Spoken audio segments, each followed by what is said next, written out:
ఆంధ్ర రాష్ట్రంలో హీరో సూర్య చేసిన Singam cinema scene recreate అయింది. అయితే వెండితెర మీద సూర్య పాత్ర పోలీస్ది అయితే వాస్తవంలో మాత్రం అది కాకినాడ తీరంలో ఆ పాత్ర ఓ ఐఏఎస్ది.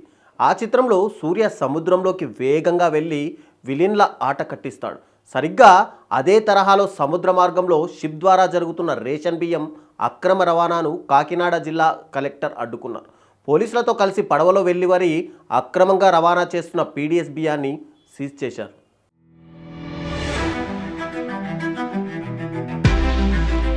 సముద్ర మార్గంలో కాకినాడ నుంచి ఓ షిప్ ద్వారా బియ్యం ఎగుమతి అవుతున్నట్టు కలెక్టర్ షాన్ మోహిన్ సగిలీకి సమాచారం అందింది. కొందరు అధికారులతో అకస్మాత్తుగా సముద్ర తీరానికి వెళ్లారు.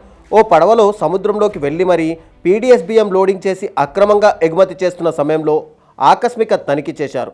పీడీఎస్ బియ్యం సీజ్ చేసి కేసు నమోదు చేశారు. రేషన్ బియ్యం అక్రమ రవాణా చేస్తున్న నిందితులను అరెస్ట్ చేయించారు. సముద్రం నుంచి బయటకు వచ్చాక కలెక్టర్ మీడియాతో మాట్లాడారు. కరేజ్ పోర్ట్ నుండి స్టెల్లాల్ అనే షిప్ నుంచి పీడీఎస్ బియ్యం అక్రమ రవాణా జరుగుతుందనే సమాచారం అందడంతో టీంతో కలిసి అక్కడికి వెళ్లి ఆకస్మిక తనిఖీలు చేసి సీజ్ చేశామని చెప్పారు. మొత్తం హ్యాచ్లు ఉండగా టెక్నికల్ టీంతో వెళ్లి సీజ్ చేసి పరీక్షలు నిర్వహించినట్టు తెలిపారు. 52,000 టన్నుల బియ్యానికి గాను 38,000 టన్నులు లోడ్ చేశారు. వీటిలో 640 టన్నులు పీడీఎస్ బియ్యం గుర్తించినట్టు చెప్పారు.